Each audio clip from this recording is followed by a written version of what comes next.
This is not just another lecture about jealousy. This is a map for those who are slowly losing themselves inside. A relationship that looks like love but feels like interrogation. A map for those who wake up each day carrying a quiet, persistent question. Did I do something wrong? Am I being too sensitive? If I just try harder, will this finally become normal? If you've asked yourself these questions more than once, then this is not theory for you. This is recognition. Let us begin with a simple but uncomfortable premise. Obsessive jealousy is not just an emotion. It is a system. At its earliest stage, it looks like anxiety, fragile, even human. A fleeting fear of loss. A moment of insecurity. But something changes when that anxiety is not resolved. When it is not faced, but instead managed. It begins to organize. And once it organizes, it becomes structure. Here lies the first distinction you must understand. Emotions pass. Structures remain. A feeling of fear can rise and fall within minutes. But a structure once established reshapes behavior, perception, and even identity. And when people fail to recognize this shift, they make a critical mistake. They try to solve a structural problem with emotional patience. They stay. They explain. They endure. Not because they are weak, but because they misdiagnose the nature of what they are inside. So today we are not analyzing jealousy alone. We are examining a far more dangerous fusion. Obsessive jealousy combined with controlling narcissistic patterns. Jealousy provides the fear. Control provides the method. And when these two converge, something subtle but devastating emerges. Doubt is no longer a question. It becomes a rule. Love is no longer a feeling. It becomes a mechanism of control. At this point, we must ask a philosophical question. Not psychological, but existential. What is love? Is it the act of holding someone tightly, ensuring they never drift beyond your reach? Or is it the ability to release your fear and allow the other person to exist freely? This question is older than modern psychology. In fact, a similar insight appears in the ancient text known as the Tibetan Book of the Dead. In its exploration of consciousness after death, it presents a striking idea. The most powerful chains are not external. They are internal attachments, formed by fear, sustained by illusion. Fear creates images. Those images harden into perceived reality. And eventually, consciousness becomes trapped inside what it has created. Now consider this carefully. A relationship can function in exactly the same way. At first, jealousy is just a feeling. Uncomfortable but fluid. But the moment that feeling is given structure, when it disguises itself as morality, as concern, as protection, the relationship begins to transform. It becomes something else. Not love, but emotional containment. Let me be precise here. This lecture is not about blame. The person experiencing obsessive jealousy is not a villain. They are often someone living in a constant state of fear. But there is a critical distinction we must not blur. Understanding fear is not the same as justifying its consequences, because the moment fear begins to erode another person's autonomy, it is no longer just an internal struggle. It has become a relational structure, and structures must be recognized, not excused. Freedom in these dynamics does not disappear all at once. It erodes quietly. First, explanations increase. You find yourself justifying small, ordinary actions. Then, awareness shifts. You begin anticipating reactions before they happen, and eventually, almost without noticing, you start editing yourself, not because you want to, but because it feels safer. This is the turning point. Not when conflict becomes loud, but when control becomes internal. At that moment, the question must change. No longer, what did I do wrong? But rather, what structure am I inside? Because as long as you interpret the situation emotionally, You will try to fix it emotionally. But once you see the structure, something shifts. You stop negotiating with it. You start recognizing it. And recognition is not a small step. It is the first fracture in the system. In the framework we are exploring today, this system evolves through a gradual but predictable sequence. Doubt, moral judgment, control, sacrifice. At first, it begins subtly. A question that feels harmless. Isn't that a little strange? But this is not curiosity. It is the outsourcing of anxiety, a way of placing unease into the shared space of the relationship. Soon, ordinary behaviors, late replies, casual interactions are elevated into matters requiring explanation. Trust is no longer assumed. It must be continuously earned. Then comes the second shift. Doubt solidifies into moral evaluation. No longer, is this unusual? But a normal person wouldn't do this. This is a critical transformation because now behavior is no longer interpreted. It is judged. And within judgment, there is hierarchy. Right and wrong, acceptable and unacceptable. At this stage, disagreement is no longer difference. It is deficiency. From here, the system becomes operational. Moral judgment converts into behavioral directives. Then you should stop doing that. Maybe you shouldn't see those people anymore. What appears as suggestion is, in fact, implementation. Control is no longer hidden. It is normalized. And here is the paradox. The more control is exercised, the less secure the person feels. Because control does not resolve fear. It feeds it. Finally, the system reaches its most stable and most dangerous form. Sacrifice framing. I'm trying so hard to trust you. Do you know how much I endure for this relationship? At this point, control is no longer perceived as force. It is reframed as virtue, and resistance becomes cruelty. This is where the emotional trap fully closes, because now the individual inside the relationship faces an impossible equation. If they comply, they lose themselves. If they resist, they become the cause of pain. And in that space, freedom does not exist. Only negotiation between guilt and fear. In philosophical terms, this resembles what the Bardo teachings describe. A state where perception is no longer guided by clarity, but by fear.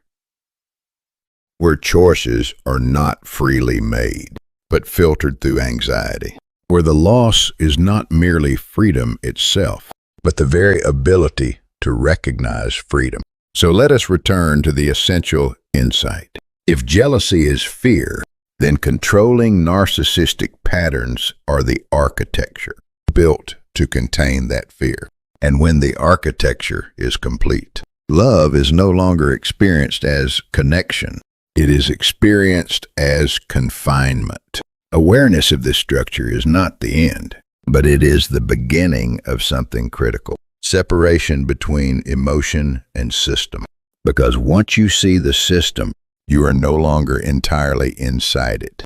And that distance, however small, is where autonomy begins to return. In the next part, we will go deeper. We will examine the phenomenon known as the double bind, the psychological trap that keeps individuals locked inside these structures, even when they begin to see them clearly. Because the most powerful prisons are not the ones that prevent you from leaving, but the ones that make every exit feel like a loss. If this perspective resonates with you, consider sharing it. Because for many, the first step toward freedom is simply realizing it's not just me. And once you begin to see the structure, something unsettling but clarifying happens. You realize that what you once called trust was never truly growing. It was being spent. At first, the sacrifices feel temporary, small adjustments, minor compromises. But over time, something shifts. You are no longer building trust. You are trading parts of yourself to maintain it. And eventually, Without fully noticing, you arrive at a quiet conclusion. If I want this relationship to survive, I must give up more of who I am. In philosophical terms, this resembles what is described in the Tibetan Book of the Dead as the middle phase of the bardo, a state in which the self begins to contract, not because it is forced to, but because it believes contraction is the price of safety. This is the moment where trust is reversed, not something that supports you, but something that consumes you. From here, the structure deepens into what psychology calls a double bind. Not a situation where every choice is wrong, but one where the very idea of choice begins to disappear. Let's examine how this happens. The next stage is subtle but devastating. Emotional responsibility is transferred. The anxiety of one person becomes the obligation of the other. You begin to hear phrases like, "You made me feel this way." "Your behavior is why I'm anxious." At first glance, these sound like emotional honesty, but structurally, they perform something very different. They relocate the source of fear from the inside to the outside. And when that shift happens, the consequences are profound, because now you are no longer relating to a person. You are managing a system in which your role is clear. Regulate the other person's emotional state. So you adapt. Before you act, you anticipate. Before you speak, you calculate. Will this upset them? Will this trigger something? Gradually, your internal compass, your own needs, desires, instincts, is replaced. Not by logic, but by emotional risk management.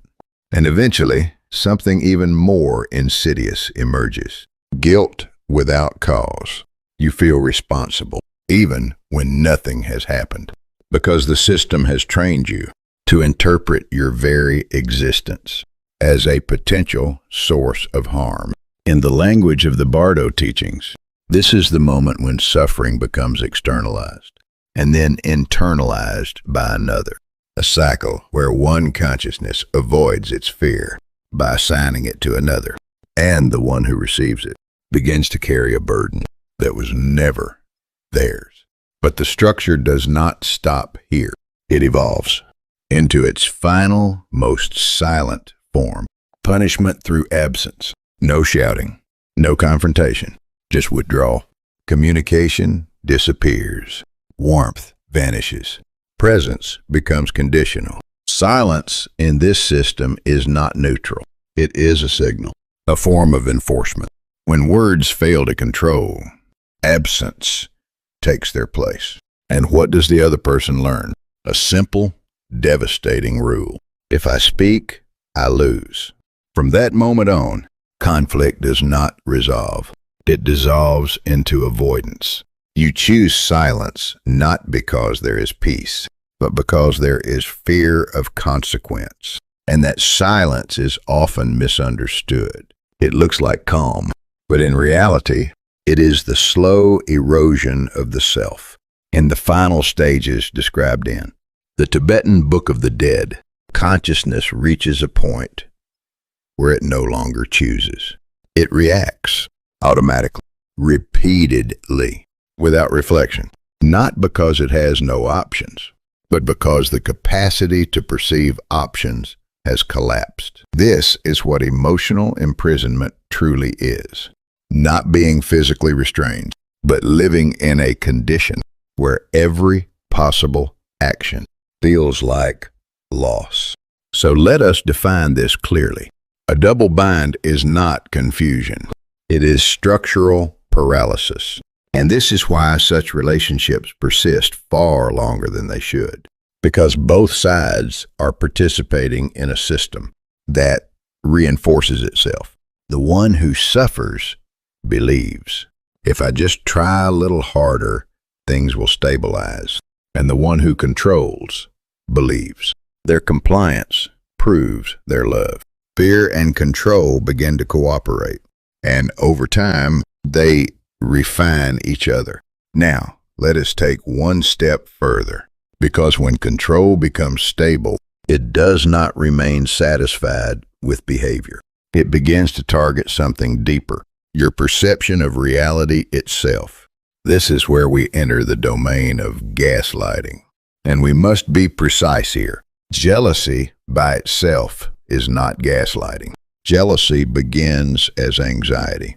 Gaslighting is what happens when that anxiety becomes a system of control over another person's perception. It often starts with something deceptively simple, not accusation, but uncertain suspicion. Statements like, "Something feels off. I can't explain it, but something's wrong. It makes sense, but it doesn't feel right." These statements share a crucial property. They cannot be disproven because they are not claims about reality.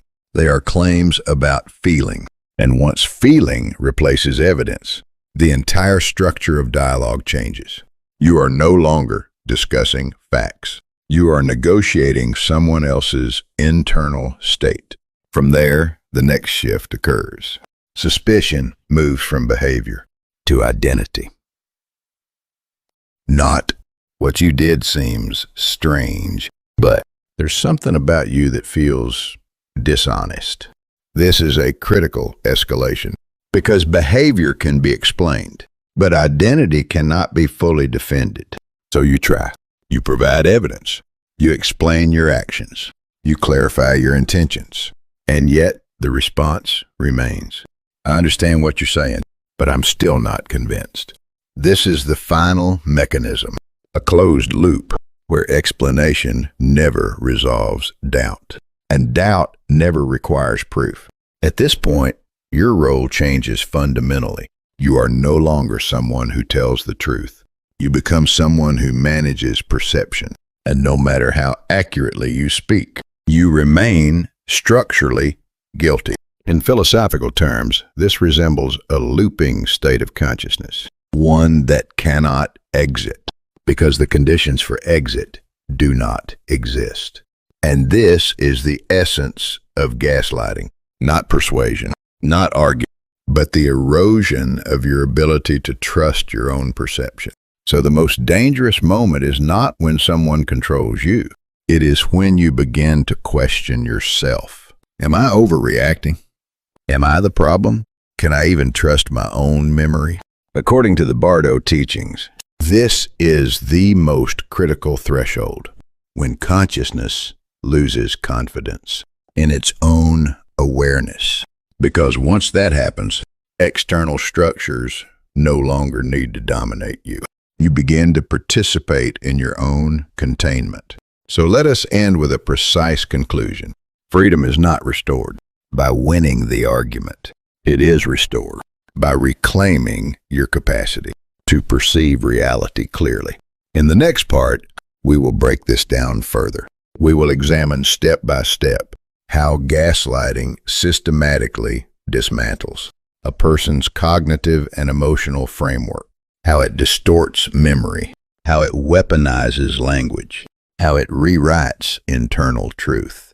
Because the path out of this structure does not begin with confrontation. It begins with recognition. If this perspective helped you see something more clearly, consider sharing it. Because for many people, the first step toward freedom is not escape, but understanding that what they are experiencing has a structure, and that structure can be named.